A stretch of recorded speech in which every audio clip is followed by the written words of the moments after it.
Bueno, Rosario, buenas tardes. Básicamente ya son las 5 de la tarde y solo estamos vos y yo. Entonces, por respeto a vos, a que te conectaste temprano y a que tenés un examen a las 6 en punto, entonces vamos a dar inicio.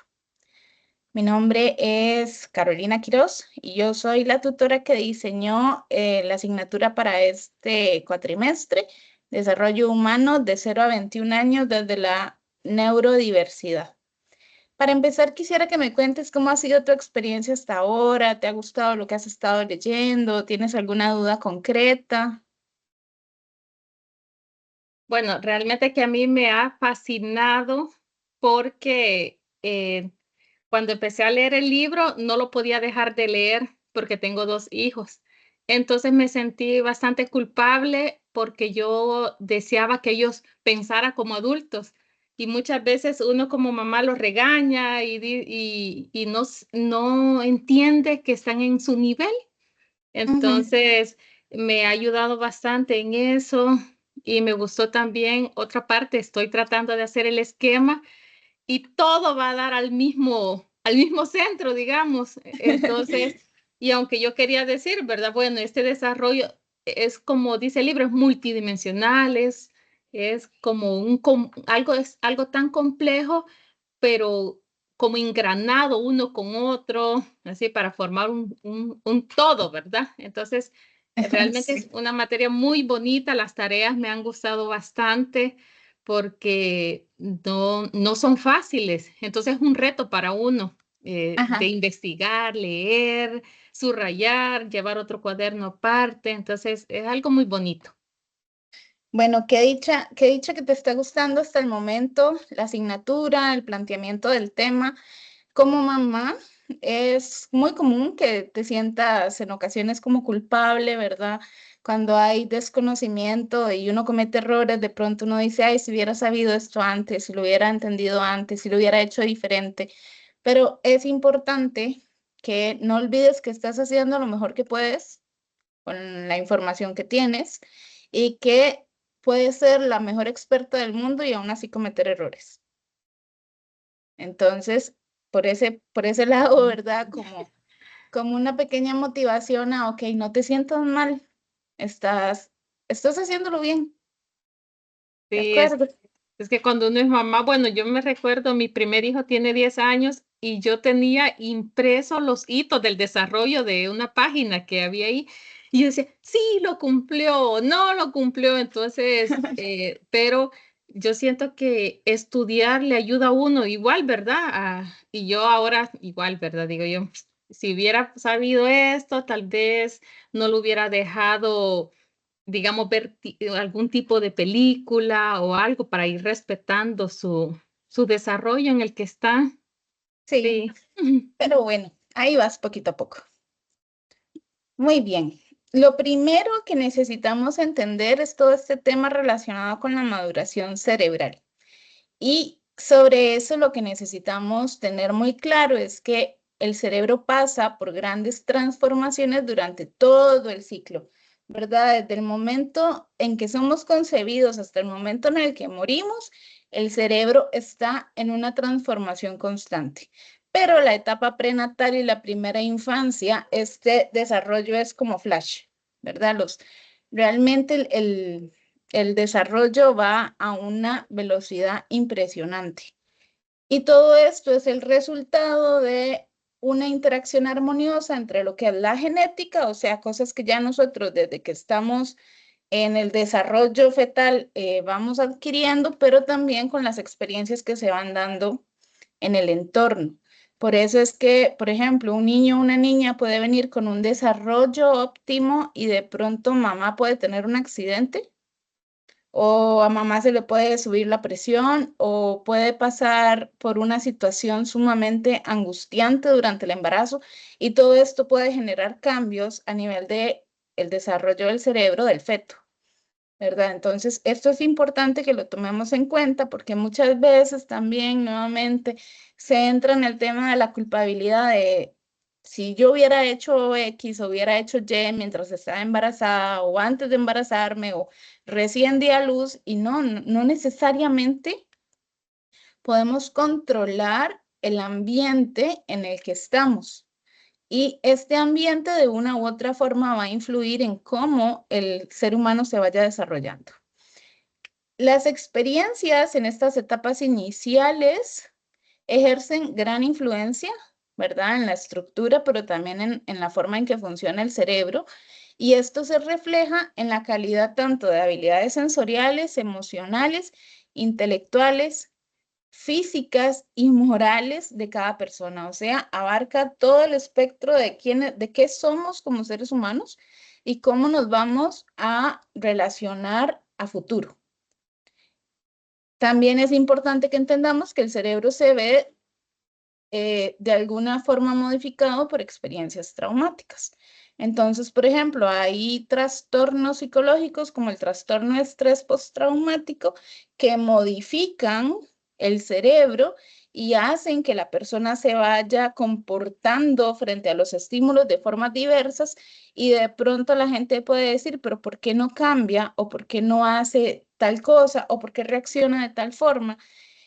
Y las personas asumen que es un tema de fuerza de voluntad y dejan de lado el hecho de que, ok, a nivel orgánico se pudieron haber dado cambios importantes en el cerebro que impiden o limitan o dificultan que las personas se desarrollen y reaccionen de formas esperables.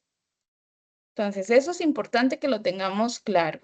Hay investigaciones que han sido realizadas por el Child Trauma Academy que demostraron que estas experiencias, como la violencia intrafamiliar, la negligencia, el abuso, el maltrato y hasta la misma depresión que puedan experimentar los papás, puede afectar de forma traumática a los niños y a las niñas, logrando en ese sentido ejercer una fuerte influencia sobre la salud mental de las personas menores de edad y en grados más elevados incluso pueden provocar la contención del desarrollo de su cerebro.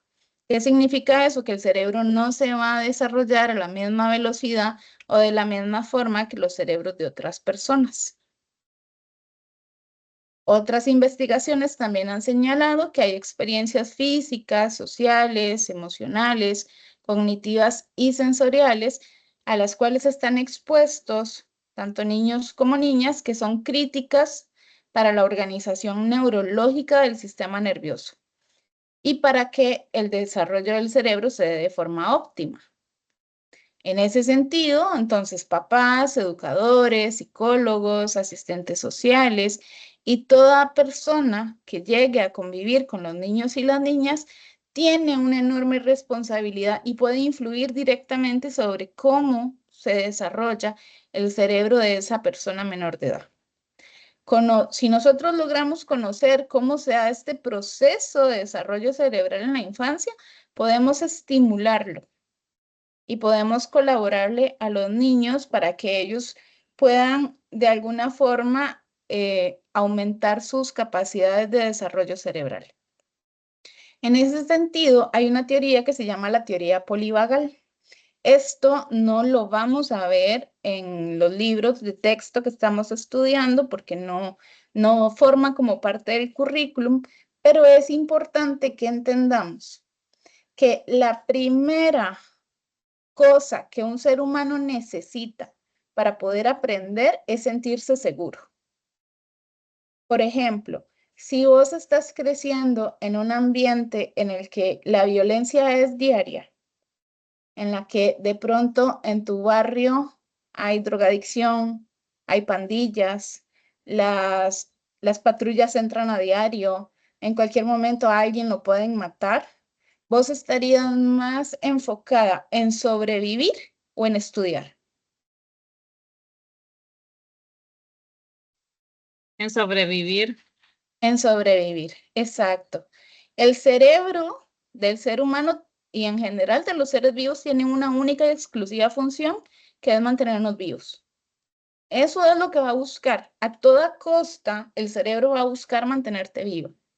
Y entre escoger tener la fuerza y la concentración para estudiar o tener la fuerza y la concentración para poder enfrentarse a los peligros en los que está inmerso, va a preferir enfrentarse a los peligros en los que está inmerso. Entonces, la teoría polivagal lo que nos dice es que nosotros, en primer lugar, tenemos tres cerebros, ¿verdad? O tres grandes áreas del cerebro, cada una encargada de un aspecto particular. Entonces, tenemos la primera área que está como en la base del cráneo, aquí atrás, y esta se conecta a la columna vertebral. Y ese es el que llaman cerebro reptiliano. Es el primer cerebro que tiene todo ser vivo y lo compartimos tanto con los reptiles como con los mamíferos inferiores. ¿Ok? Esta parte del cerebro es la que está encargada de todas las funciones vitales. Aquí es en donde se dice respire, el corazón le dice que lata, a la presión arterial le dice que se mantenga, cuando hay frío, manda señales para que tu sistema circulatorio gire más rápido y pueda calentar tu cuerpo. Ahí es en donde está todo eso, es el centro de comando que te mantiene viva, las funciones básicas. Sobre esta parte del cerebro, ¿verdad? Que es la que compartimos con todos los seres vivos, está una siguiente capa que es la que llamamos cerebro emocional. El cerebro emocional lo compartimos con los mamíferos, ¿ok? En el cerebro emocional hay un pequeño órgano que se llama amígdala y esa amígdala le dicen popularmente la cocina del cerebro, porque a la amígdala es a la que llegan todas las emociones. El miedo, el enojo, la tristeza, todo eso llega a la amígdala y la amígdala es la encargada de identificar las emociones y enviar señales a nuestro tercer cerebro, va por encima de esos dos, que es la corteza prefrontal o el neocórtex, es la parte más alta y es la parte encargada de todo lo que tiene que ver con la cognición. Nosotros tenemos ese tercer cerebro, que es el cerebro cognitivo, el cerebro pensante, y lo compartimos hasta cierto punto con especies como los delfines. ¿Ok? Los delfines que son sumamente inteligentes y tienen como formas de comunicación y demás, ok, los delfines medio lo comparten con nosotros, jamás van a estar al mismo nivel. Pero entonces, ¿qué resulta? Resulta que todas las señales entran por el cerebro reptiliano, del cerebro reptiliano pasan al cerebro emocional y el cerebro emocional en la cocina, en la amígdala, es en donde ya manda señales al neocórtex para que nosotros podamos racionalizar y cognitivamente entender qué es lo que estamos sintiendo y a qué nos enfrentamos. Cuando una persona está sometida a un estrés extremo o estrés tóxico,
Me sacó,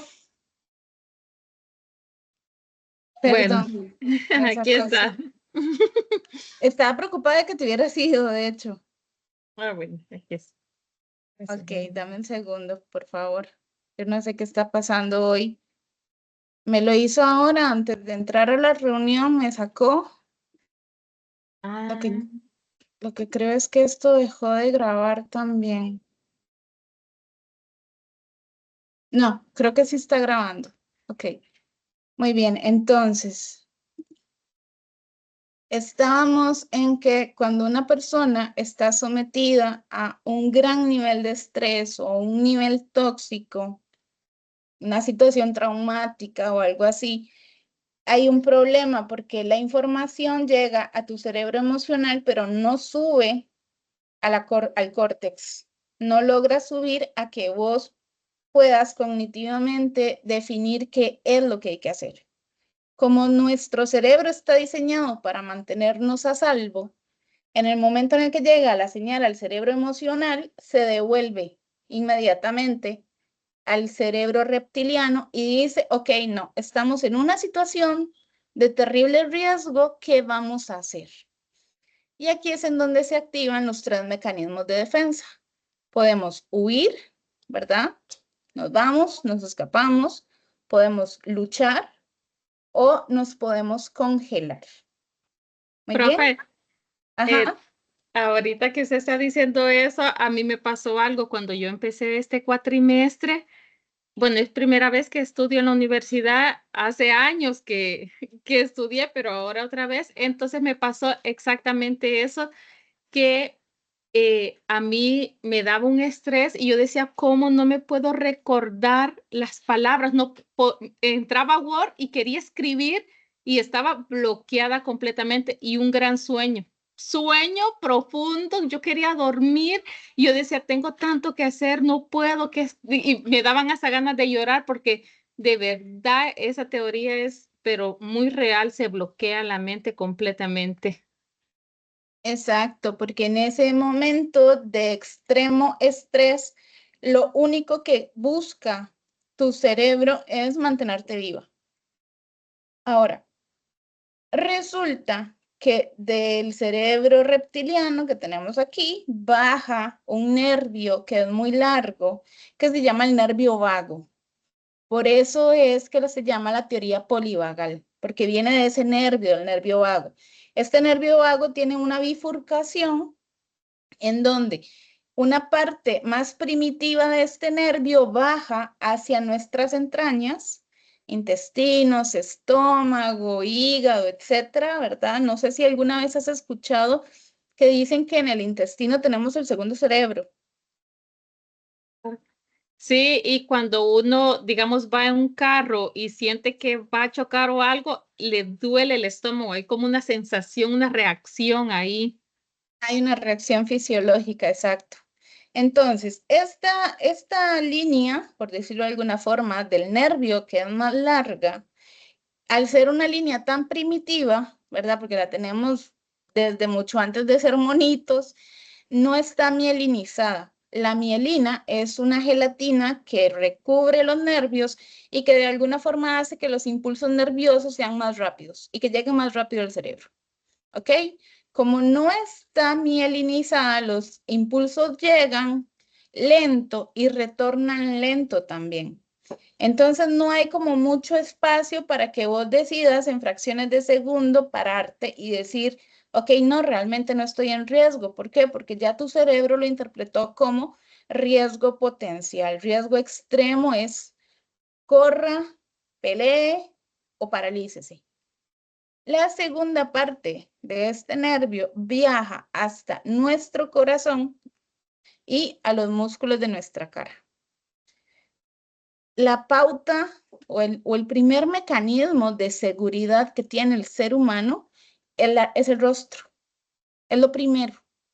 Nosotros, para sentirnos seguros desde que somos bebés hacia allá, hasta ya entrados en edad, lo que buscamos son señales de seguridad en el rostro de las personas que están a nuestro alrededor. Entonces, primero, la primera cosa que vamos a buscar hacer es pedir ayuda. ¿Por qué te estoy contando todo esto? Porque en el salón de clases, los docentes pueden ser ese gancho de seguridad que tengan los niños.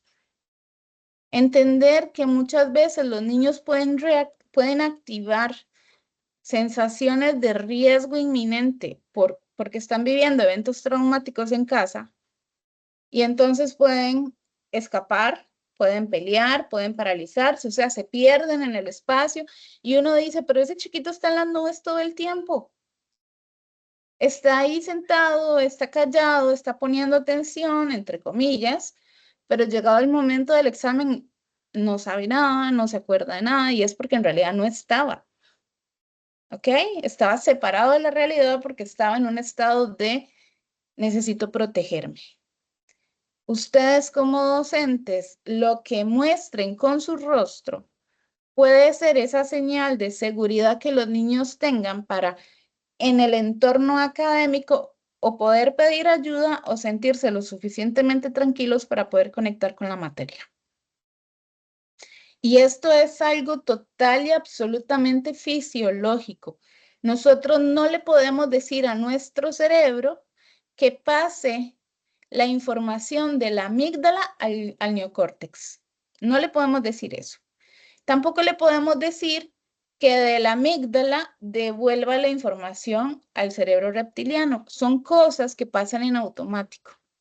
Entonces, culpar a los niños y decir, por ejemplo, se porta mal todo el tiempo, o todo el tiempo se escapa de clases, o pareciera que nunca está ahí sentado, tranquilo, callado, pero nunca está. Muchas personas lo interpretan como es que no quiere estudiar, no le interesa estar aquí. Realmente es un niño o una niña problema, pero puede tener una historia de trauma, puede estar viviendo una historia de trauma. Y esos son los mecanismos que el niño o la niña tienen para afrontarlo. Porque frente a sobrevivir y estudiar, van a escoger sobrevivir. Todos vamos a escoger sobrevivir. ¿Ok? Muy bien. Eso en términos de lo que es el cerebro. Ahora, neurociencia como concepto. Tenemos que entender que la neurociencia es un conjunto de ciencias y disciplinas científicas y académicas que estudian al cerebro nervioso y que centran su atención en la actividad del cerebro y la relación e impacto que tiene esta actividad cerebral. Entonces, nuevamente, escaparnos, pelear, congelarnos, son comportamientos, son observables, los podemos ver y reaccionan a una situación que se está dando a nivel biológico. Algo que está pasando dentro de la sinapsis que no podemos controlar y que en ocasiones tampoco podemos ver la mayor parte del tiempo, a menos que nos metan en una máquina de resonancia magnética o una cosa de esas, no podemos ver cómo interactúan las neuronas y cómo se van dando estos sistemas y en general cómo pasan las cosas dentro del cerebro. Ajá. Muy bien, entonces, desde la neurociencia identificamos varias ciencias y disciplinas. Dentro de esas está la neurobiología, la neurofisiología, la neuropsicología, la neuroquímica, el neuromarketing, la neuroeconomía y ahí todo lo neuro que se te pueda imaginar ahí está metido. Desde la neurociencia se identifican, ok, eso ya. En tal contexto, perdón, entonces destacan dos líneas de trabajo que están vinculadas al aprendizaje, que sería la neurociencia cognitiva y la neuroeducación. Nuevamente, lo que nos interesa es saber cómo funciona entonces el cerebro frente a los procesos educativos y cómo funciona el cerebro en todo lo que tiene relación con la cognición del ser humano. O sea, la habilidad o el comportamiento, la conducta de pensar y la conducta de aprender. ¿Qué influye? ¿Cómo influye el cerebro para que nosotros podamos hacer esas dos cosas? Pensar y aprender. La neurociencia cognitiva nos permite la comprensión de estos procesos de aprendizaje en los contextos educativos. Entonces, lo entendemos como la rama de la neurociencia que está dedicada al estudio de las relaciones entre el sistema nervioso, cerebro y médula espinal, y la cognición, es decir, la conducta de pensar y de procesar información. También es cierto que suelen describirla como un área científica que nace de la convergencia de dos disciplinas, la psicología cognitiva, que estudia las funciones mentales superiores, y las neurociencias, que estudian al sistema nervioso. Ahora, cuando hablamos de neuroeducación, la entendemos como esta disciplina que indaga y difunde información sobre cómo optimizar el proceso de aprendizaje, tomando en cuenta cómo funciona el cerebro en este proceso y cuáles son los fundamentos neurobiológicos que sustentan esta información. Entonces, el objetivo es aplicar los hallazgos de las investigaciones al mejoramiento del proceso educativo, buscando comprender que el cerebro cambia y se adapta durante el aprendizaje, pero también entendiendo cómo es que cambia y cómo se adapta a este proceso. Posibilita finalmente la comprensión de los mecanismos cerebrales que forman parte del proceso del aprendizaje, de la memoria, del lenguaje, de los sistemas sensoriales y motores, de las emociones, del comportamiento, entre otros. También nos ayuda a reconocer factores de riesgo para el desarrollo cerebral. Entonces ya ahí estamos hablando de nutrición, de emociones desagradables que son sostenidas en el tiempo, o sea, el estrés tóxico, de la anemia, del alto nivel de estrés, del maltrato verbal o físico, por citar algunos. Un niño o una niña que está, por ejemplo, constantemente sometido al miedo porque está en una situación de abuso o una situación de violencia, es un niño o una niña que durante su etapa de desarrollo cerebral posiblemente va a encontrar dificultades. Ese cerebro se va a modificar. Van a haber cosas que no va a poder alcanzar con la misma velocidad o de la misma forma que otros. Y esto al final termina siendo un gran duelo para las personas que tienen trastorno de estrés postraumático o trastorno de estrés extremo no especificado. ¿Por qué? Porque no es solo el duelo de lo que vivieron, es el duelo de cómo se modificó su cerebro a partir de lo que vivieron. Muy bien. Ahora, conocer esta información nos permite las posibilidades de reducir o evitar riesgos para que podamos hacer más saludable y adecuado el entorno infantil. Sabemos a la fecha que gritarle a un niño no va a hacer que este niño pueda aprender con más facilidad, que castigarles físicamente no ayuda en lo más mínimo, que someterlos a un estrés intenso, en lugar de facilitar el que su cerebro funcione más rápido y puedan acceder a más información, lo que termina haciendo es paralizando el cerebro y no hay nada que entre ahí. Pero toda esta información la vamos conociendo a través de las investigaciones en neurociencias, en neuroeducación, en neuropsicología. Muy bien, para que entonces este proceso de enseñanza y aprendizaje pueda ser efectivo, requerimos que el aprendizaje sea intencionado, considerando que hay tanto componentes cognitivos como emocionales que influyen en cómo aprendemos y de qué forma lo hacemos.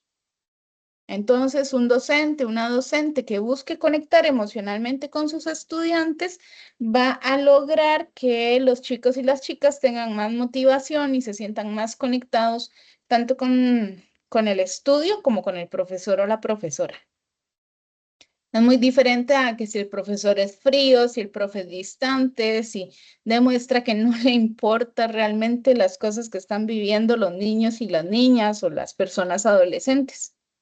Entre más distantes somos como seres humanos, menos claves de protección damos a las personas a nuestro alrededor, menos conexiones sociales y emocionales hay y menos interés en aprender también. Entre más cercanos somos a los estudiantes, más ellos quieren apropiarse del conocimiento. Ok, también es cierto que la neurociencia cognitiva y la neuroeducación ayudan para optimizar el diseño y las estrategias educativas, al brindar lineamientos para poder mejorar este proceso de enseñanza y aprendizaje, en base al estudio tanto teórico como empírico de los procesos mentales del cerebro. Nuevamente, un tema de conexión emocional, de que comprendamos que hay situaciones que no se están dando porque a los niños o a los adolescentes les falte interés o les falte fuerza de voluntad o les falte disciplina. Pueden haber situaciones tanto neurobiológicas, de forma, de cómo se desarrolló el cerebro, pueden haber situaciones de índole emocional, de índole social y de índole meramente académico, ¿verdad? Que haya algo, alguna parte del diseño o del plan de estudios que no está abarcando las necesidades del estudiantado. Ok, desde la neurociencia, trabajando en el salón de clases, podemos trabajar en la atención, utilizar pausas en los niveles de atención para que den tiempo de asimilar cada nuevo aprendizaje, es decir, no chorrearles toda la información como si no hubiera un mañana. Trabajar en la motivación, desarrollar actividades que sean placenteras para ellos y ellas, que reduzcan el estrés y que propicien la curiosidad y la perseverancia. Y para la memoria se recomienda la repetición, pero en distintos escenarios que faciliten una memorización duradera y activar un conocimiento que ya se encuentre almacenado que les permita conectar con el nuevo conocimiento. Entonces, por ejemplo, muchas veces, o por lo menos en mi época, nos ponían a aprendernos las tablas repitiéndolas una y otra vez. Pero si te ponen a repetirlas en la clase, te ponen a repetirlas en la casa, te ponen a repetirlas en las clases extra que lleves de apoyo a las matemáticas y en todo es la misma actividad, es muy probable que termines aprendiéndotelas, pero solo para pasar el examen. Puedes aprenderlas por repetición, puedes aprenderlas en un juego, puedes aprenderlas mientras te estás bañando. El punto es diversificar la forma en la que se presenta la información para que las personas puedan recibirla de forma constante, pero de diferentes formas.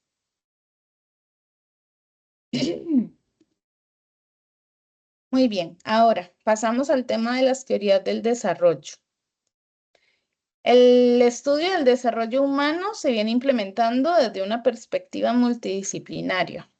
Significa esto que la psicología, la psiquiatría, el neurodesarrollo, la sociología, antropología y la educación, todas han tenido que ver en el estudio del desarrollo del ser humano, porque todas tienen el interés en comprender cómo se da este proceso, tomando en consideración aspectos que explican y permiten llegar a conclusiones más integrales sobre qué pasa en la persona. Tenemos que entender que cuando hablamos de desarrollo humano, hablamos de que hay un desarrollo físico, un desarrollo cognitivo, un desarrollo emocional, un desarrollo social y un desarrollo espiritual, que no necesariamente tiene que ver con religión como tal, pero existe también un desarrollo espiritual. Las personas tenemos 5 áreas de desarrollo, pero al ver a la persona no vemos 5 áreas por separado, sino que todo esto se integra y todo esto se retroalimenta. Todas las áreas retroalimentan a las demás y nos retroalimentan a nosotros y a los otros. Entonces, sí, el desarrollo humano no es un tema que sea pequeñito de abordar, sino que es muy amplio, se puede ver desde muchas perspectivas, todo el mundo o todos los diferentes profesionales en las diferentes áreas tienen algo que aportar y es importante que entendamos que todas estas investigaciones y todo esto que se ha aportado se ha hecho mediante métodos científicos. Esto nos ha permitido el desarrollo de teorías y que estas con los años y con la reinvestigación se hayan podido validar y hayan podido poco a poco ir desarrollando criterios más precisos para decir, ok, si esto tiene sentido, esto tiene validez científica. Como el desarrollo es un proceso, no podemos concebirlo como etapas específicas, sino que todo lo que ocurre en la sino como todo lo que ocurre en la vida de los seres humanos. Igualmente no podemos segmentarlo y decir de tal edad a tal edad debería de alcanzarse tal cosa. A nivel de teoría, obviamente se trabaja así por un tema de facilidad, de decir, estos son los hitos del desarrollo esperable de acuerdo a la edad, como hiciste vos con tu hijo cuando estabas embarazada.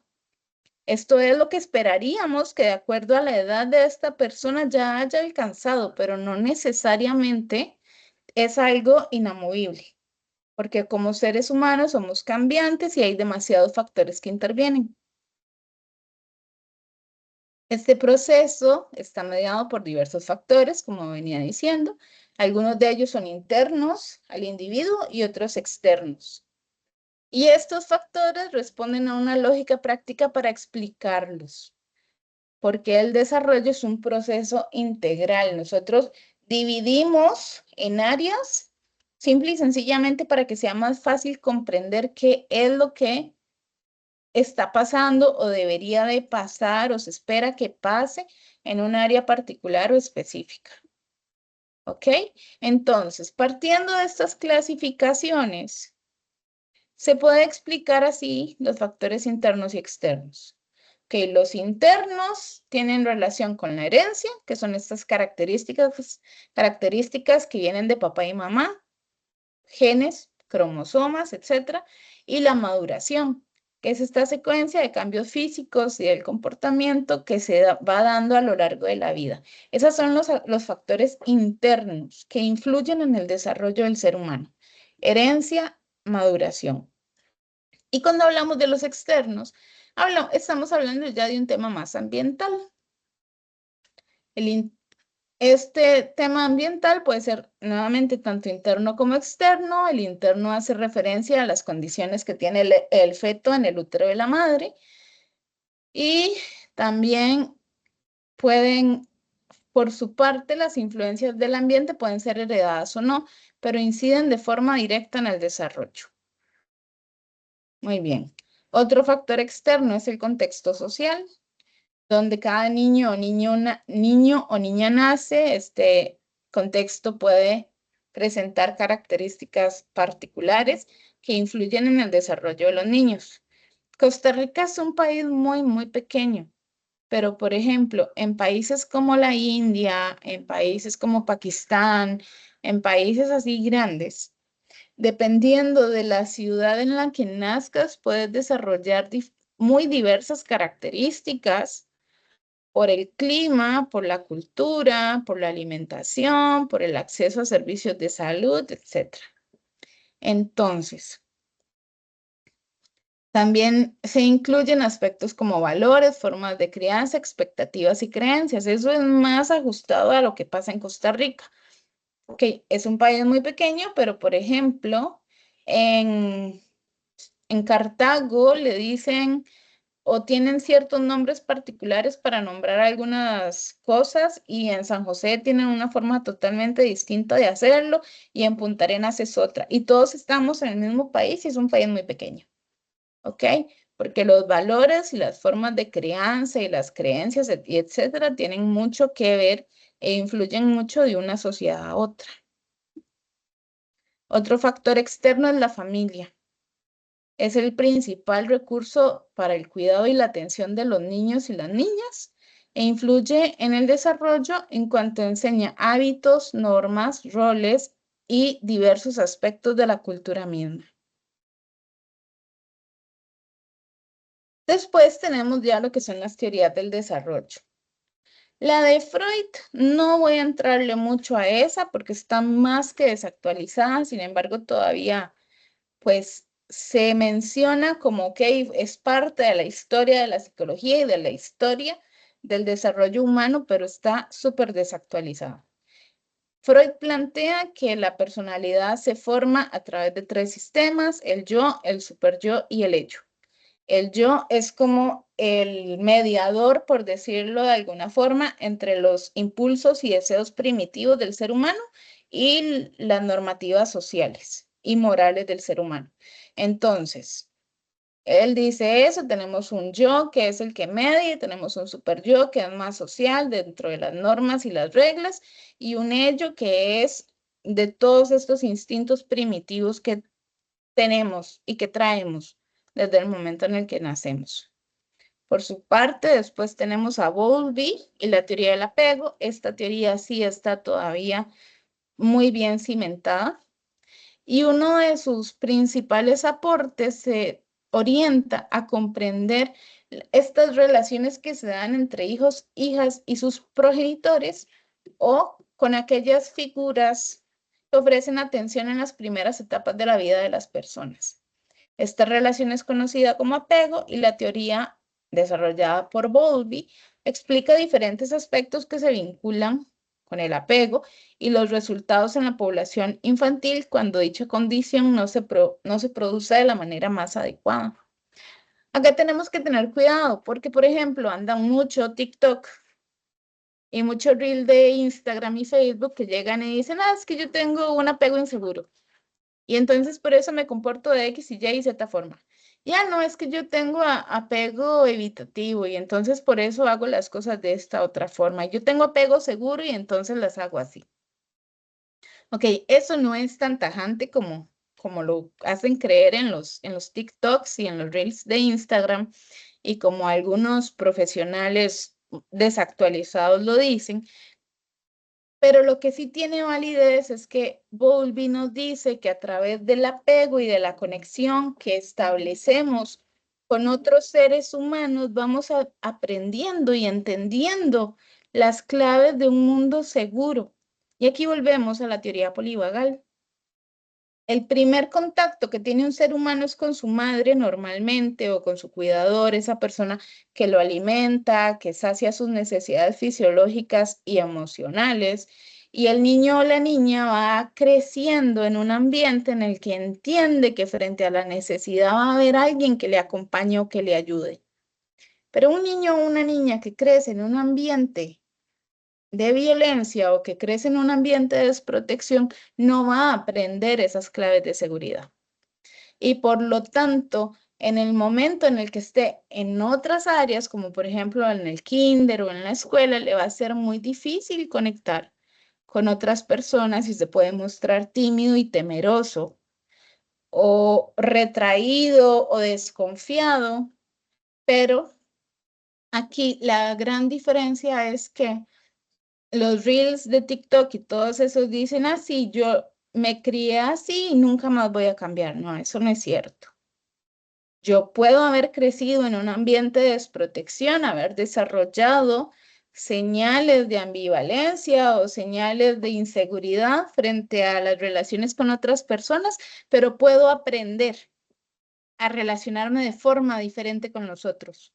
Puedo aprender a relacionarme de forma segura. Entonces, eso es importante que lo tengamos claro. Esto no es una sentencia de muerte, y esto no es una sentencia de nunca voy a poder conectar con otros. No, esto es una teoría que nos dice que entre mejor sea la conexión con el ser humano que es tu cuidador, más fácil va a ser tu desarrollo a lo largo de la vida. Pero el hecho de que no la hayas tenido en tus primeros años de vida no significa que no la puedas construir. No significa que vos como docente no puedas ayudar a tus estudiantes a que construyan ese vínculo seguro con vos o con otras personas adultas a su alrededor. ¿Ok? Para Bowlby, toda persona que trabaja o tenga relación con niños y niñas debe tener presente lo siguiente sobre el apego. que es la relación entre el infante y sus progenitores o cuidadores, la que implica una atención constante y una satisfacción de las necesidades básicas, que influye en cómo ese niño o esa niña se va a relacionar afectivamente en el futuro y que el apego hacia figuras importantes como las personas docentes se mantiene a lo largo de la vida porque se establecen vínculos verdaderos y profundos. Esto es algo que Bowlby en su momento quería que tuviéramos presente siempre. Después tenemos a Erikson y su teoría del desarrollo psicosocial. Él utiliza como base los estudios de Freud para explicar el desarrollo humano, pero Freud trabaja con un componente psicosexual, o sea, él ve la sexualidad como base para el desarrollo del ser humano, pero Erikson la base que ve es social, no la ve como sexual, sino como social. La teoría del desarrollo psicosocial de la que nos habla Erikson nos dice que la vida transcurre a lo largo de 8 etapas. Nuevamente recordemos que a nivel teórico se divide todo en etapas porque es más fácil de comprender, pero que en la práctica esas etapas se difuminan, no existen, realmente no existen. Hay cosas que podemos alcanzar antes de tiempo y hay cosas que nos va a tomar muchísimo más tiempo lograr alcanzar, de acuerdo a cómo nos estamos moviendo en el entorno social en el que estamos. ¿Ok? Entonces, él nos habla de 8 etapas y que cada una de estas gira en torno a una crisis de la personalidad y debe pasar a la siguiente. Y para poder pasar a la siguiente, tiene que de alguna forma superar esa crisis. Esto le va permitiendo adquirir madurez, es decir, debe ser capaz de adquirir actitudes y habilidades que le permitan ser miembro activo en una sociedad. Erikson está bastante desactualizado también, sin embargo, es parte de la historia de la psicología y por eso es que tenemos que retomarlo. Ahora, después de Erikson, ya tenemos teorías más actualizadas, por ejemplo, la de Piaget y su epistemología genética, que según él, las estructuras del cuerpo deben adaptarse al ambiente. Las estructuras de la mente se desarrollan a lo largo de la niñez también para adaptarse al mundo externo. De esta forma, niños y niñas llegan a construir su conocimiento mientras logran explorar el mundo. Piaget también nos habla nuevamente de etapas. Y aunque parezca disco rayado, no podemos tomarlas como, sí, esto tiene que alcanzarse así, porque si no el niño o niña está mal. No, eso no tiene sentido. Pero bueno, la primera, que es la sensoriomotriz, es la... ¿Ah? Solo una consulta. ¿De estas teorías hay alguna que tomaba en cuenta la neurociencia o no se había descubierto y no se tomó en cuenta nada de lo emocional? No, estas teorías son muy viejas. La neurociencia empieza sus desarrollos más importantes como por ahí de los años 90. Y por ejemplo, Piaget y Vygotsky son como de los 80, me parece.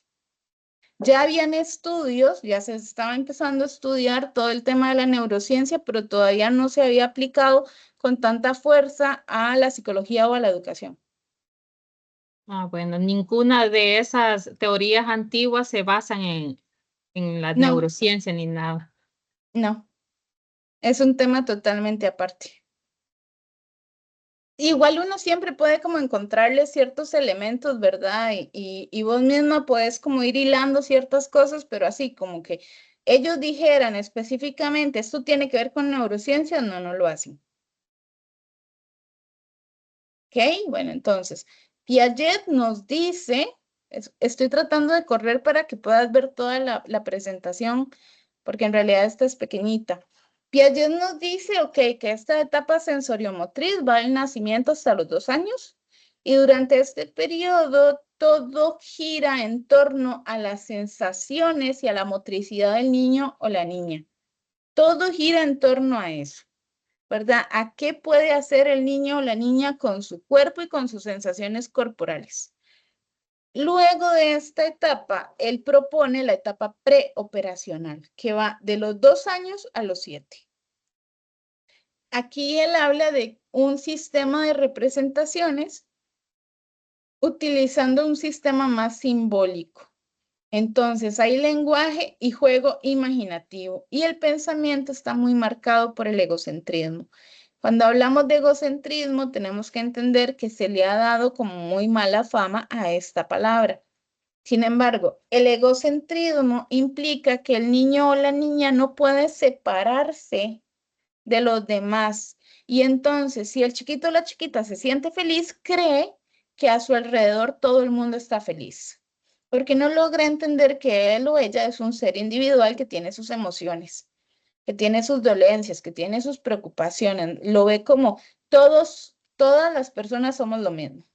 Entonces pasa mucho que, por ejemplo, mamá puede estar triste y puede estar llorando y el niño o la niña no lo va a entender porque de pronto él o ella están felices y no entienden cómo ellos pueden estar felices y otra persona puede estar triste, porque son lo mismo.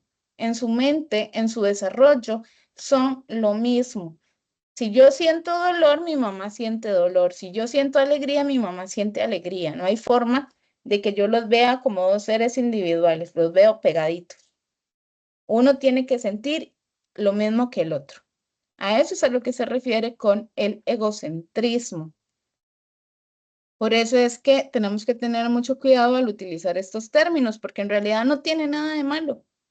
Es la incapacidad porque no ha madurado todavía el entender que son dos personas separadas.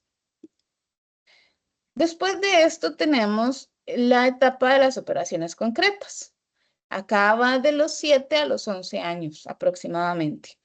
Ya empieza a haber un pensamiento más lógico y hay una comprensión de la conservación de los objetos y los pensamientos se relacionan con el mundo real.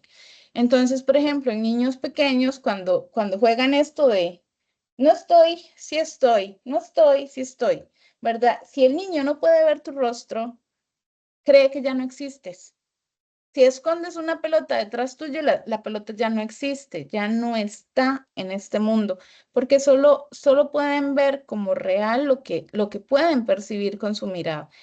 En la etapa de operaciones concretas ya pueden entender que aunque no lo vean, ahí está. Por ejemplo, también hay un experimento en donde ponen un vaso alto y un vaso más pequeño, a los dos les ponen exactamente la misma cantidad de agua, pero uno se ve más alto que el otro, por la forma del vaso. Y entonces, en esta etapa, los niños ya empiezan a entender que los dos vasos tienen la misma cantidad de agua, que lo que cambia es la forma del vaso. Pero en la etapa anterior no. Dicen, tiene más agua el que es más alto. Entonces, operaciones concretas ya empiezan a lograr resolver problemas de forma más lógica. Y hay una comprensión de esta conservación de los objetos.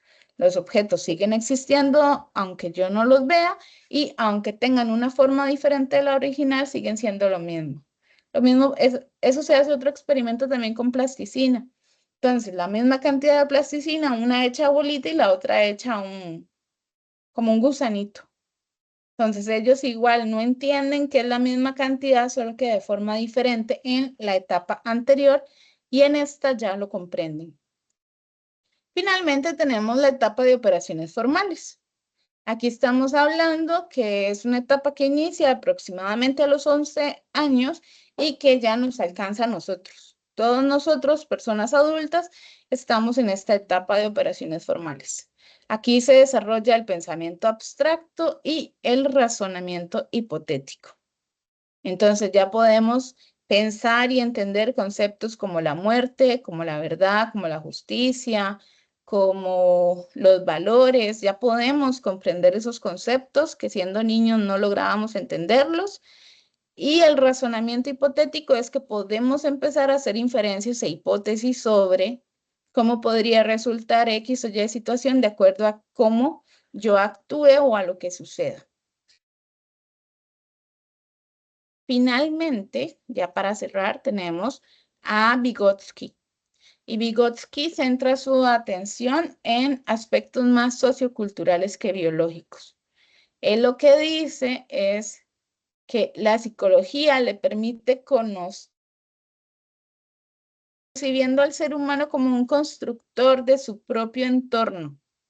Su tesis profundiza en la socialización de los niños y las niñas, siendo este el punto de partida para las interacciones sociales que los rodean.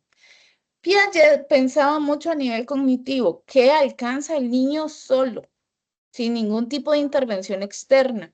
Vygotsky, por su parte, dice, no es solo lo cognitivo, lo social también influye.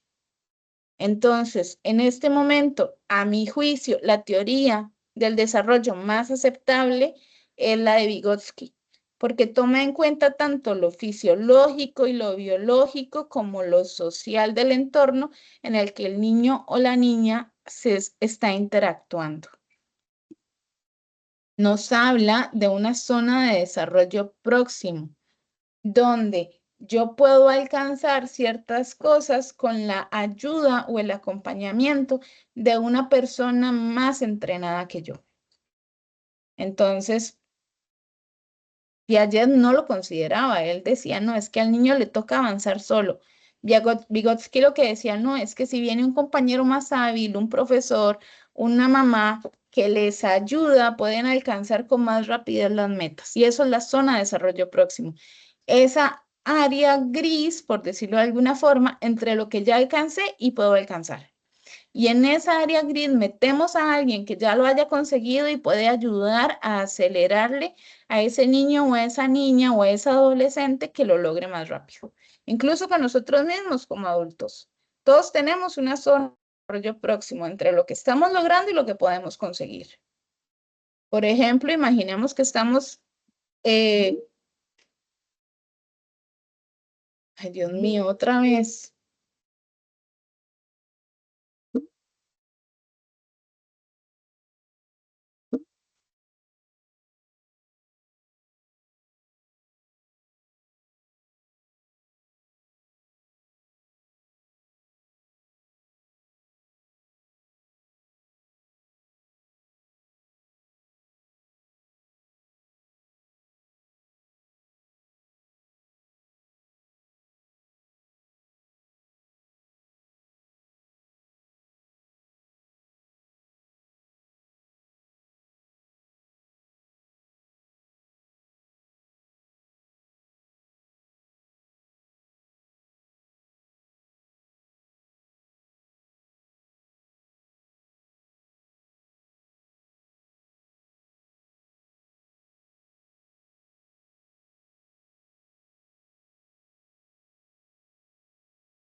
Muy bien. Me volvió a sacar esto. Qué triste. Para ir terminando la tutoría de hoy, voy a volver a cargar la presentación una vez más para que no quede como perdido.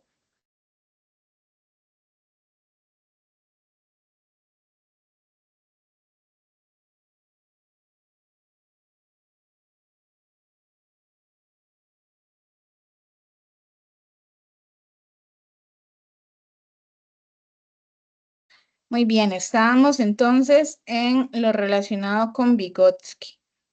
Él aquí nos estaba hablando de o bueno, yo les estaba explicando más bien sobre esta zona gris que tenemos inclusive las personas adultas en la que llegamos a un punto y necesitamos ayuda o apoyo para poder alcanzar el punto siguiente. Entonces, un ejemplo práctico relacionado con nosotros y nosotras como personas adultas es si estuviéramos tratando de entrenar para una maratón. Hay un punto al que ya llegamos, pero después puede que requiramos el apoyo de un entrenador para poder alcanzar eso extra que nos hace falta. Un entrenador que puede venir obviamente con muchísimo más conocimiento y muchísima más resistencia y que nos puede decir, si haces esto o si haces lo otro, puedes mejorar tu rendimiento. Entonces, por ejemplo, coma más proteína o tome más electrolitos o entrene menos tiempo hoy, pero mañana trate de duplicarlo. Entonces, esa es la zona de desarrollo próximo, donde entra alguien más experimentado a ayudarnos con eso que estamos tratando de alcanzar. Finalmente tenemos a Jerome Bruner y el tema del desarrollo cognitivo. Para Bruner, el aprendizaje tiene su fundamento en los procesos mentales de categorización que realizan los individuos y mediante los cuales se simplifica la interacción con la realidad, precisamente porque hay un agrupamiento de objetos, situaciones y conceptos. Entonces, estas agrupaciones o estas categorizaciones son, por ejemplo, la categorización de asientos. Entonces, un asiento puede ser una silla, puede ser un sillón, puede ser una cama en la que también me puedo sentar. Un asiento puede ser una banca en el parque, un asiento puede ser una de las sillas del bus.